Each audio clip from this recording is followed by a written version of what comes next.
This video covers the reactions of esters and amides. Recall that esters are less reactive than acid chlorides and acid anhydrides and cannot be used to make either acid chlorides or anhydrides. However, they can be treated with water under acid or base conditions to form the carboxylic acid and the corresponding alcohol. Under acid conditions or base conditions, this can be called a hydrolysis reaction. And so you can say that you hydrolyze the ester. Under base conditions, this is specifically known as saponification.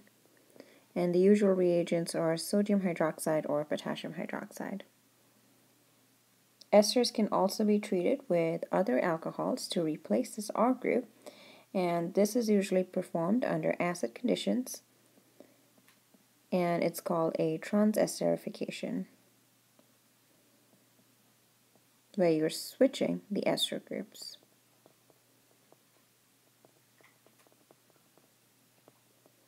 And finally, esters can be treated with amines to form the corresponding amides.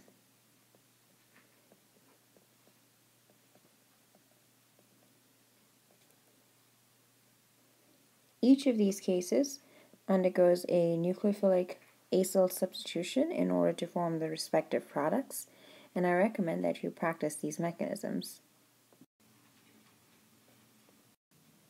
The one additional spectroscopic property that we need to consider in amides is the appearance of the NH of an amide at 7.5 to 8.5 ppm in a proton NMR.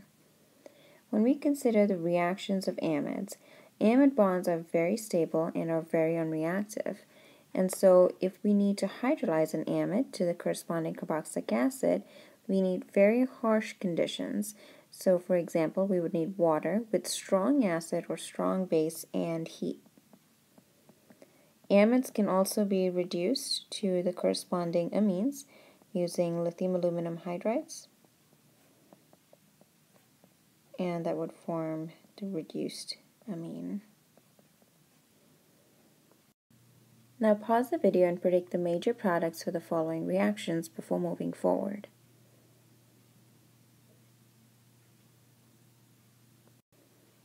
In the first reaction, you are treating an ester with lithium aluminum hydride and working it up with mild acid. The ester functional group is going to reduce in the presence of lithium aluminum hydride.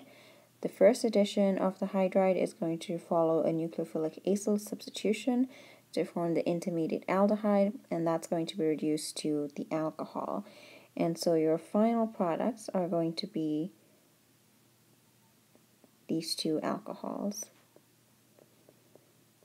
Practice the mechanism for each of these reactions as we work through them. In the second example, we've got an ester. We're treating it with an amine and 2 equivalents of base and water and THF. And so we're going to do a nucleophilic acyl substitution of this ethoxy group with this amine group in order to form an amide. And so our final product is going to be this amide. And in the final reaction, we're taking this amide and we're treating it with 2 equivalents of sodium hydroxide in water and heating it. And what we're doing is we're hydrolyzing these 2 carbonyls in order to form the corresponding carboxylic acid. This particular functional group is an imide, which is similar to an amide. And so what we're doing is we're hydrolyzing.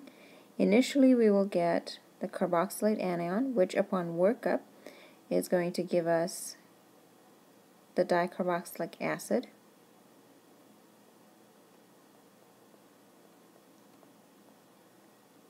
And we're also going to get the amine.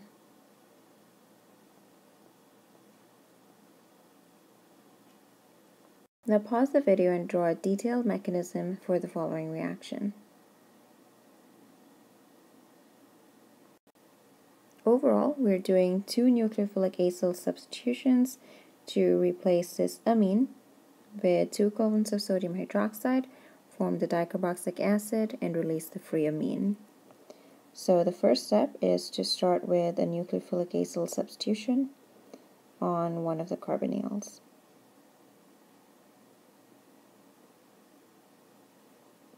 And so we've got our first equivalent of hydroxide, which does an attack on the carbonyl.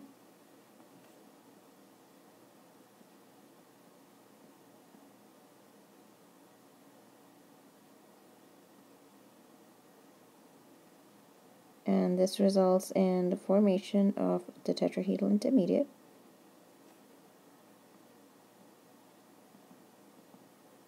which then collapses and kicks out the nitrogen.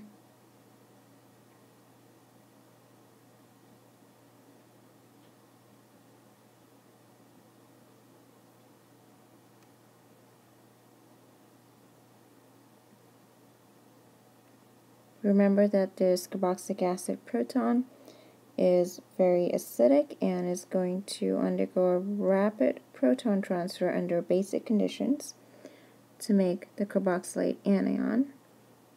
And on the other side, we've got this amide.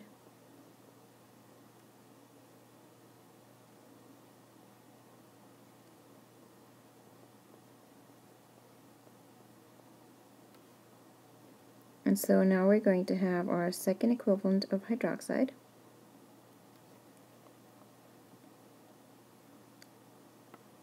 Attack this carbonyl. Again, we're going to form the tetrahedral intermediate.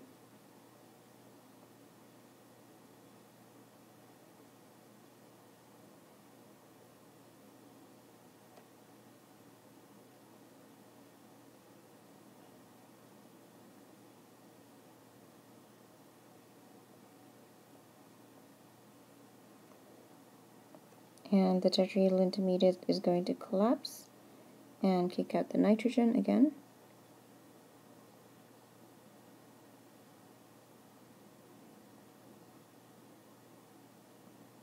And again, under basic conditions, we're going to do a rapid proton transfer.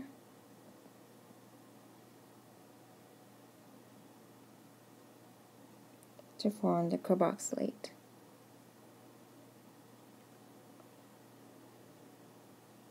And so at this point, we've formed our carboxylate on both sides.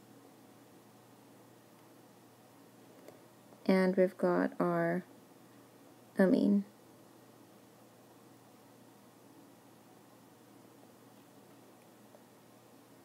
When we neutralize, we're going to take this the dicarboxylate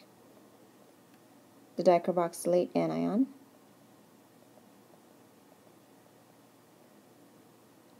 and in the neutralization step, we're going to treat it with mild acid.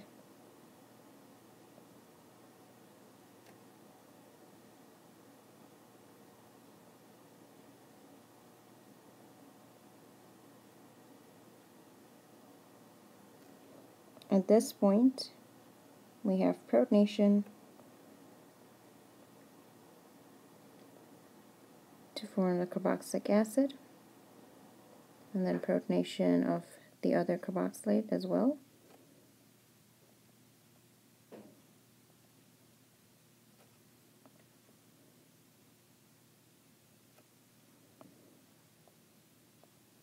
To form our final product,